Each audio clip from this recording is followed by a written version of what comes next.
شروع اللہ کا نام لے کر جو بڑا مہربان نہایت رحم والا ہے۔ اے نبی، مجاہد لوگ تم سے غنیمت کے مال کے بارے میں دریافت کرتے ہیں کہ کیا حکم ہے۔ کہہ دو کہ غنیمت اللہ اور اس کے رسول کا مال ہے، تو اللہ سے ڈرو اور آپس میں صلح رکھو، اور اگر ایمان رکھتے ہو تو اللہ اور اس کے رسول کے حکم پر چلو۔ مومن تو وہ ہیں کہ جب اللہ کا ذکر کیا جاتا ہے تو ان کے دل ڈر جاتے ہیں، اور جب انہیں اس کی آیتیں پڑھ کر سنائی جاتی ہیں تو ان کا ایمان اور بڑھ جاتا ہے، اور وہ اپنے پروردگار پر بھروسہ رکھتے ہیں، اور وہ جو نماز قائم کرتے ہیں اور جو مال ہم نے ان کو دیا ہے اس میں سے نیک کاموں میں خرچ کرتے ہیں، یہی سچے مومن ہیں، اور ان کے لیے ان کے پروردگار کے ہاں بڑے بڑے درجے ہیں اور بخشش اور عزت کی روزی ہے۔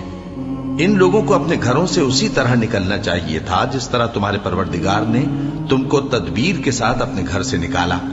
اور اس وقت مومنوں کی ایک جماعت ناخوش تھی۔ وہ لوگ حق بات میں اس کے ظاہر ہونے کے بعد تم سے جھگڑنے لگے،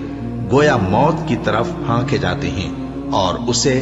دیکھ رہے ہیں۔ اور اس وقت کو یاد کرو جب اللہ تم سے وعدہ کرتا تھا کہ ابو سفیان اور ابو جہل کے 2 گروہوں میں سے ایک گروہ تمہارے لیے مغلوب ہو جائے گا، اور تم چاہتے تھے کہ جو قافلہ بے شان و شوکت یعنی بے ہتھیار ہے وہ تمہارے ہاتھ آ جائے، اور اللہ چاہتا تھا کہ اپنے فرمان سے حق کو قائم رکھے اور کافروں کی جڑ کاٹ دے، تاکہ سچ کو سچ اور جھوٹ کو جھوٹ کر دے، گو مشرک ناخوش ہی ہوں۔ جب تم لوگ اپنے پروردگار سے فریاد کرتے تھے تو اس نے تمہاری دعا قبول کر لی، اور فرمایا کہ تسلی رکھو، ہم 1000 فرشتوں سے جو ایک دوسرے کے پیچھے آتے جائیں گے تمہاری مدد کریں گے۔ اور اس مدد کو اللہ نے محض بشارت بنایا تھا کہ تمہارے دل اس سے اطمینان حاصل کرے،